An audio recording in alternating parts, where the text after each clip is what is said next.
Bismillahirrahmanirrahim. This is Amna and today we will discuss about Parachinar Shia genocide.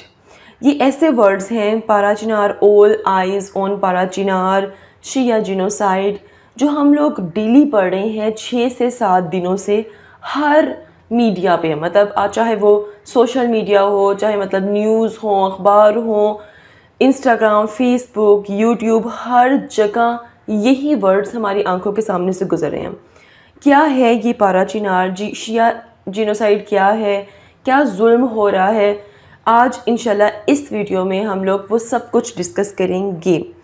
एक बात याद रहे कि इस टाइम जंग का समा है पाराचिनार में, और पाराचिनार एक ऐसी जगह है जहाँ पर इंसानी जान की कोई कीमत नहीं है।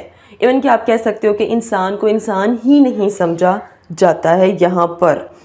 और पाकिस्तान में जो शिया सुन्नी कॉन्फ्लिक्ट का हॉटस्पॉट है वो पाराचिनार है। मतलब यहाँ पर बहुत ज़्यादा एक दूसरे पर अटैक किया जाता है, और शिया सुन्नी कॉन्फ्लिक्ट्स जो हैं वो यहाँ पर बहुत आम हैं, बहुत ज़्यादा हैं।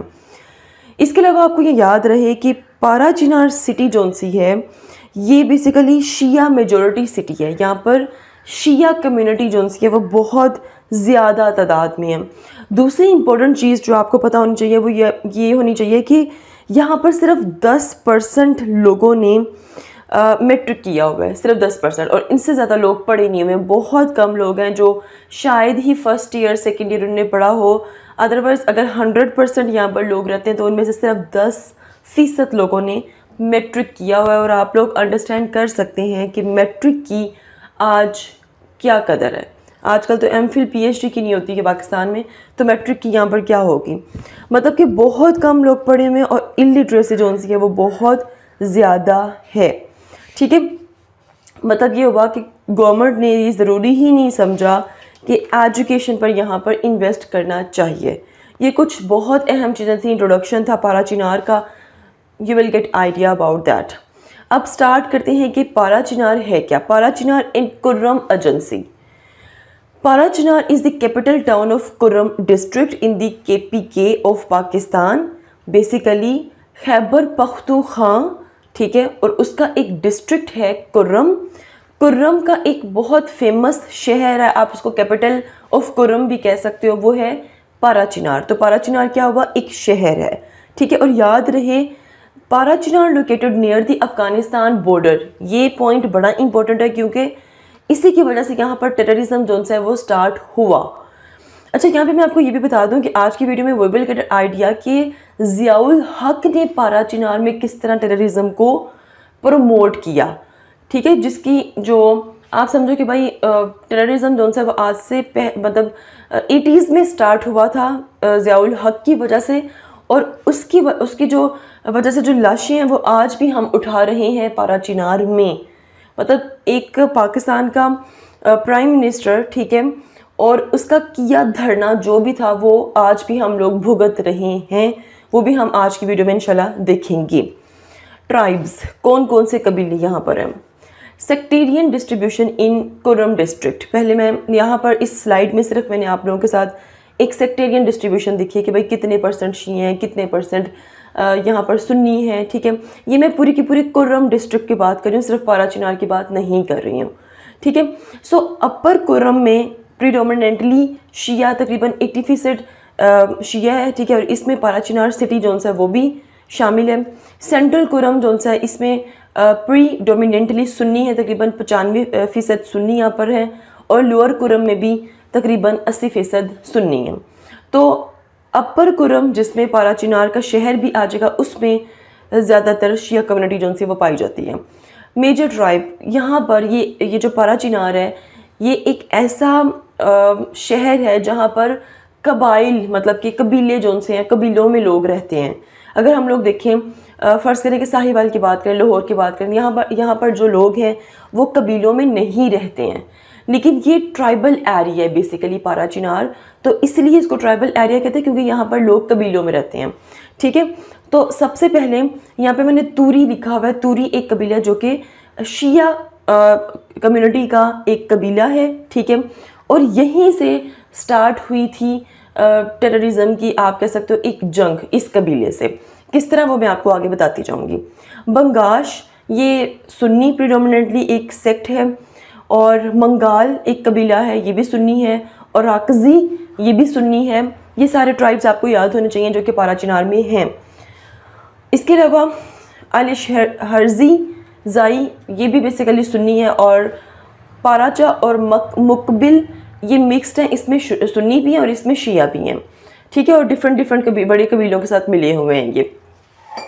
अगेन लिटरेसी रेट की मैं बात करूं तो पास्ट जो सर्वे है, ठीक है, उसके मुताबिक यहाँ पर लोग सिर्फ 13% जो से वो पढ़े लिखे हैं, ठीक है, और जो पढ़े लिखे हैं उनको थोड़ी सेंस है कि हमें इन चीज़ों में नहीं पढ़ना, शिया सुन्नी कॉन्फ्लिक्ट में नहीं पढ़ना, और मतलब कि ज़मीनों के झगड़ों में नहीं पढ़ना।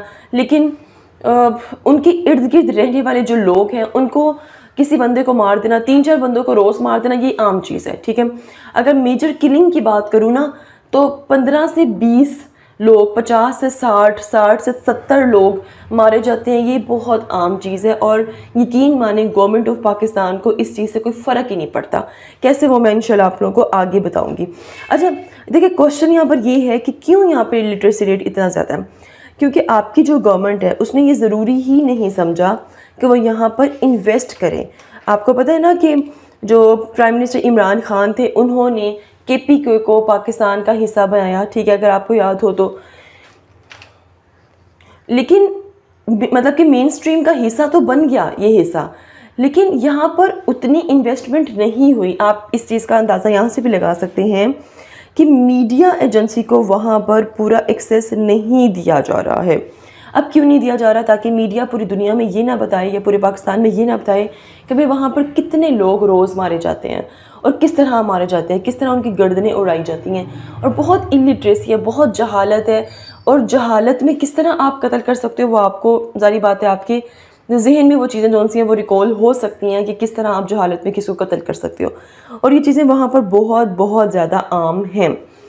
अच्छा, अब हम देखते हैं जी रोल ऑफ ज़ियाउल हक इन टेररिज्म। ये भी बात करने से पहले मैं आपको सिर्फ इतना बता दूं कि पारा चिनार जौन सा है, आजकल जो आप लोग न्यूज़ में सुन रहे हो वो आप लोग ये सुन रहे हो कि भाई KPK के एक शहर पारा चिनार में 24 जुलाई से जारी एक फ़िरका वराना जो वायलेंस है, जो फसादात है, उसमें 40 से 44 लोग जो उनसे वो मारे जा चुके हैं।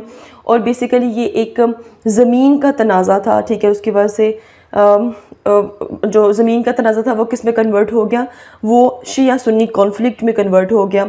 और आजकल ये जो चल रहा है वो उन्होंने कहा है कि भाई 100 किनाल की ज़मीन थी, ठीक है, उस पर तनाज़ा था, और देखते देखते वो शिया सुन्नी के कॉन्फ्लिक्ट में चेंज हुआ, और स्टिल अभी भी झड़पें जो सी हैं वो जारी हैं, अभी भी एक दूसरे पर फायरिंग जो सी है वो हो रही है, ठीक है। अच्छा, तो 6 से 7 दिन का ये झगड़ा है, ठीक है, जो बहुत ज़्यादा एक्सपैंड कर गया। सवाल पैदा ये होता है कि भाई किस तरह एक्सपैंड कर गया। देखिए, बहुत से लोग कहते हैं कि भाई ये तो सिर्फ लैंड सेटलमेंट का इशू है, लैंड सेटलमेंट हो जाएगी तो सब कुछ ठीक हो जाएगा, शिया सुन्नी कॉन्फ्लिक्ट नहीं है। ऐसा नहीं है। अभी ज़ियाउल हक ने जो टेररिज्म में रोल परफॉर्म किया वो मैं आपको बताऊंगी, then you will get idea कि भाई ये एक्चुअली में शिया सुन्नी कॉन्फ्लिक्ट ही है। आपने पाकिस्तान के हुक्मरानों ने खुद उन लोगों के हाथों में हथियार पकड़ाए थे, ठीक है। और मतलब बहुत से जो लोग हैं उनका कहना ये है कि भाई अगर वहाँ पर लैंड सेटलमेंट हो जाएगी तो सारा का सारा मसला जो उनसे वो हल हो जाएगा, लेकिन ऐसा नहीं है।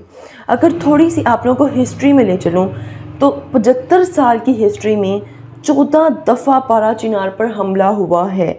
मतलब जो कबीले वहाँ पर रह रहे हैं, ये जो मैंने अभी आप लोगों के साथ ये ट्राइब्स सारे डिस्कस किए हैं, ये सारे ट्राइब्स, ये आजकल की बात नहीं है, ये 400 साल से वहाँ पर रह रहे हैं, इनकी नस्लें, इनके पुश्तें सब वहाँ पर रह रहे हैं। तो अगर मैं आपको डेट्स बताऊँ ना तो 1961, 1987, 1990, 1996, 2007, 2008, 2009, 2010, 2011, 13, 17, 20, 2023, 2024, ये वो साल हैं जब मेजर किलिंग्स जो सी हैं वो पारा चिनार में हुई हैं। मेजर किलिंग्स में आप कह सकते हो 20 से 25 लोग, 40 से 60, 70 लोग मतलब कभी बाज़ारों में अटैक हो रहा है, ठीक है। रिसेंटली 2023 में अटैक हुआ था कि भाई स्कूल में एक अटैक हुआ है, ठीक है। और उस अटैक में क्या हुआ है कि नॉर्मली बच्चे बैठे हुए हैं और बच्चे अपने एग्ज़ाम दे रहे हैं और 6 से 7 टीचर्स उन पे मुसल्लत हैं, वो उनकी निगरानी कर रहे हैं जिस तरह के नॉर्मली एग्ज़ाम्स होते हैं। अब उनके स्कूल में क्या हुआ है कि टेररिस्ट जो हैं वो एंटर हुए हैं और उन 6 से 7 टीचर्स को फायर करके किल करके निकल गए हैं। कैन यू इमेजिन कि वहाँ पे बैठे हुए बच्चों के जहनों में क्या क्या उस वक़्त ख्याल आए होंगे और उनका जो ज़हनी जो हालत है वो कितनी मुतासिर हुई होगी, ठीक है। अब कहते हैं कि भाई वो जितने भी 6 लोग मारे गए हैं वो सब के सब शिया थे, ठीक है, और सुन्नियों ने मारे थे। और उसके बाद ये बातें सुनने को आई कि भाई पहले शिया जो थे उन्होंने पहले मारे हैं टीचर्स कुछ, और उसके बाद फिर सुन्नी। ये वो टीचर्स थे जो अगर छुट्टी कर लेना तो पंजाब हुकूमत उनसे बड़ी एक्टिव हो जाती है कि छुट्टी क्यों की है, इनको निकाल दो, ये करो वो करो एक्सेट्रा। लेकिन आपके पाकिस्तान के एक एरिया में पारा चिनार में टीचर्स को मार दिया जाता है और आप लोग बहुत रिलैक्स फील कर रहे होते हैं। क्यों? क्योंकि ये वो वक्त था, मतलब मैंने आपको बिल्कुल स्टार्ट में बताया था कि ये वो जगह है जहाँ पर इंसानी जान की कोई कीमत ही नहीं है। इवन कि आप इस बात का अंदाज़ा ये इस बात से भी लगा सकते हैं कि जब ये इंसिडेंट हुआ है तो प्राइम मिनिस्टर शहबाज शरीफ उस वक़्त लंदन पहुँचे हुए थे। क्यों? क्या ज़रूरी काम था? क्या इमदाद लेने गए थे? नहीं नहीं, सिर्फ उस वक़्त लंदन के बादशाह चार्ल्स स्वान की ताज पोशी होनी थी, वो सेरेमनी अटेंड करने गए हुए थे और कुछ भी नहीं था वहाँ पर। आप हालात चेक करें कि क्या आपका एक मुल्क है, आप उसके हुक्मरान हैं और वहाँ के 6 टीचर्स असातिज़ा की कितनी इज़्ज़त है, उनको मार दिया जाता है और आप रिलैक्स होकर वहाँ जा रहे हो। तो आप बेसिकली पीछे दुनिया को, पीछे पाकिस्तान को ये मैसेज छोड़ के जा रहे हो कि भाई मेरे लिए उन 6 टीचर्स की कोई भी वैल्यू नहीं है। शायद ये इंसिडेंट अगर पंजाब में हुआ होता जहाँ पर इनके बड़े चर्चे हैं तो शायद वो कोई ना कोई स्टेप ले लेते। हाँ, लंदन जाना ना वो छोड़ते, लेकिन शायद कोई स्टेप ले लेते वो। अच्छा, अब हम लोग बात करते हैं जी। अच्छा, यहाँ पे मैं आप लोगों को ना एक और बात बता दूँ कि पारा चिनार इस टाइम एक ऐसा शहर है जहाँ पर सिर्फ़ और सिर्फ पेशावर से एक रोड जाती है। फ़र्ज़ करो कि अगर वो रोड बंद हो जाती है तो हर तरह के खाने पीने की सप्लाई, हर तरह की एड, मतलब फ़र्ज़ करो कि इसलिए वहाँ पर जंग का समा है तो हर तरह की एड जो सी है वो वहाँ पर नहीं पहुँच सकती, कोई भी मेडिकल फैसिलिटी वहाँ पर नहीं दी जा सकती है। तो इतना बुरा हाल वहाँ पर हो सकता है। मतलब कि जो गवर्नमेंट है, गवर्नमेंट ऑफ पाकिस्तान, उनका कोई मैकेनिज़्म ही नहीं है ऐसे पाकिस्तान के हिस्से को कंट्रोल करने का। मतलब no government control at ever there. यहाँ पर बहुत संजीदगी की बात है, संजीदा एक सिचुएशन है। वी मस्ट कंसिडर दिस कि यार पाकिस्तान का एक हिस्सा है, एक शहर है, वहाँ पर लोग मर रहे हैं बिल्कुल ऐसे जैसे जंग हो रही है वहाँ पर, एंड कोई फ़र्क नहीं पड़ रहा। अब हम बात करते हैं ज़ियाउल हक की। देखें, फ्रॉम 1978 टू 1988 बहुत सी चेंजेस जो सी हैं वो हुई हैं, ठीक है। उन चेंजेस ने क्या किया है कि हमारे मुल्क को सेक्टेरियन, मतलब कि रिलीजियस हार्मनी और टेररिज्म, रिलीजियस हार्मनी में चेंज किया, एंड प्लस टेररिज्म में इस चीज़ ने बहुत कंट्रीब्यूट किया। कैसे? ज़िया ने आकर एक पॉलिसी बनाई जिसको कहते हैं सुन्नी इस्लामिक आइडियोलॉजी। ज़ियाउल हक emphasized Sunni Islam in Pakistan's policies, which led to marginalization of the Shia Muslim community. This created a divide between Sunni and Shia Muslim. बहुत ज़्यादा जो डिवीजन हुई थी मुसलमानों में और शिया सुन्नी में जो बटे थे लोग, वो ज़ियाउल हक की ये जो सुन्नी इस्लामिक आइडियोलॉजी थी, ये जो पॉलिसी थी, इसकी वजह से हुआ था। हुआ क्या था उस वक़्त कि आप मतलब उस वक़्त अगर आपको याद हो तो 80s में जो रशिया था उसने इन्वेड किया था अफ़गानिस्तान में, और यूएस ने पाकिस्तान से हेल्प मांगी थी कि भाई हम आपको ढेरों ढेर डॉलर्स देंगे, आपका काम ये है कि आपने हमारी हेल्प करनी है और रशिया को यहाँ से भगाना है, ठीक है। अब हुआ क्या कि हमारे जो ट्राइबल एरियाज़ हैं वहाँ पर मुजाहिदीन तश्कील दिए, ज़ियाउल हक ने दहशत गर्दी फैलाई, ठीक है, नौजवानों के हाथों में हथियार पकड़ाए। लेकिन कैसे? देखें जो ट्राइबल एरिया थे, अगर मैंने बिल्कुल स्टार्ट में बताया था कि पारा चिनार जो सा है वो अफ़गानिस्तान बॉर्डर के करीब है, ठीक है। तो ये बेसिकली एक ट्राइबल एरिया है, तो उस वक्त भी ये एक ट्राइबल एरिया ही था। वहाँ यहाँ पर कबीले थे। उस वक्त जो वहाँ पर कबीला था जिसको काटा गया, जिसको मारा गया, वो था जी तूरी कबीला, जो मैंने आपको बिल्कुल स्टार्ट में बताया था कि शिया कम्युनिटी उसमें बहुत ज़्यादा थी, ठीक है। अब क्यों इस तरह किया गया? देखिए उस वक़्त ये था कि जो ट्राइबल एरियाज़ थे अफ़गानिस्तान बॉर्डर के करीब करीब, उन लोगों की ज़मीनें छीनी गईं, ठीक है। क्यों छीनी गईं? क्योंकि वहाँ पर बनाने थे कैंप्स, क्योंकि कैंप्स बनाकर ही क्रॉस बॉर्डर टेररिज्म जो था उसको रोका जा सकता था, मतलब कि अफ़गानिस्तान में। अब कुरम एजेंसी में उस वक़्त शिया कम्युनिटी थी, ठीक है, जिसका नाम था तूरी। उन्होंने प्रोटेस्ट किए कि भाई क्यों हमारी आप लोग ये ज़मीनें ले रहे हो, ये हमारी हैं, ठीक है। उस वक़्त पाकिस्तान में ज़ियाउल हक़ ने कुछ सुन्नी ऑर्गेनाइजेशंस जो तंजीमें जो सी थी वो बुलवाई हुई थी, किस लिए? अफ़गानिस्तान में लड़ने के लिए अगेंस्ट रशिया। अब ज़ियाउल हक़ ने क्या किया? ज़ियाउल हक़ ने जो सुन्नी ऑर्गेनाइजेशंस थी उनके हाथ मजबूत किए, ठीक है। और मतलब ज़ाहिरी बात है वो माइनॉरिटी में थी पाकिस्तान में, लेकिन उसके बावजूद उनके हाथ मजबूत किए, जो आहिस्ता आहिस्ता देखते देखते पाकिस्तान में आइडियोलॉजिकली, प्रैक्टिकली, मेंटली मजबूत होती गई, ठीक है। अब उन लोगों को पीछे से सपोर्ट थी पाकिस्तान के हुक्मरान के, मतलब ज़ियाउल हक़ की, और उनको कह दिया गया कि भाई आप लोगों ने ये जो तूरी कबीला इसको करना है साइड पे, ठीक है, इन लोगों को करना है साइड पे। और आप लोगों ने खुल्लम खुल्ला क्या किया कि तूरी कबीला, मतलब तूरी जो कम्युनिटी थी, जो शिया कम्युनिटी, उनको काटना शुरू करते, मतलब उनको किलिंग, मारना, ये वो सब बहुत आम हो चुका था। बस पाकिस्तान को उस वक्त ये चाहिए था कि हमें ये ज़मीन मिल जाए, हमने यहाँ पर कैंप्स बनाने और क्रॉस बॉर्डर टेररिज्म करनी है। ये वो वक्त था जब सेक्टेरियनिज़म, फ़िरका वाराना तशद्दुद का आगाज़ होता है पाकिस्तान में, और जिसको आज भी कंट्रोल नहीं किया जा सका। और ये उसकी ही एक झलक है, एक लड़ी है पारा चिनार में, जो हमें आज भी नज़र आ रही है, ठीक है। तो यहाँ पे आपको मैंने लिखा हुआ भाई ज़िया ने सपोर्ट किया अफ़गान मुजाहिदीन को, और that was the influx of extremist ideology and weaponry. बहुत ज़्यादा हथियार, बहुत ज़्यादा असला उस वक़्त पाकिस्तान में आया, शायद तारीख़ में नहीं आया होगा उतना, ठीक है। सो सेक्टेरियन वायलेंस जोन सा है वो बढ़ता गया। स्टिल आप लोग देख सकते हो कि किस तरह पारा चिनार में आज किलिंग हो रही है, टारगेट किलिंग हो रही है, मारा जा रहा है, बच्चों के सामने कत्ल आम किया जा रहा है। समझने की बात है, ये एक्चुअली में आवाम की प्रोटेक्शन का मामला है और इसको बहुत सीरियसली लेना चाहिए। तो ये था जी Parachinar incident. If you have any question, do write your question comment section below and hit the like and subscribe button if you haven't yet. मिलते हैं नेक्स्ट हॉट इशू के साथ। अंटिल देन मुझे अपनी दुआ में याद रखिएगा। स्टे ट्यून्ड एंड अल्लाह हाफिज़।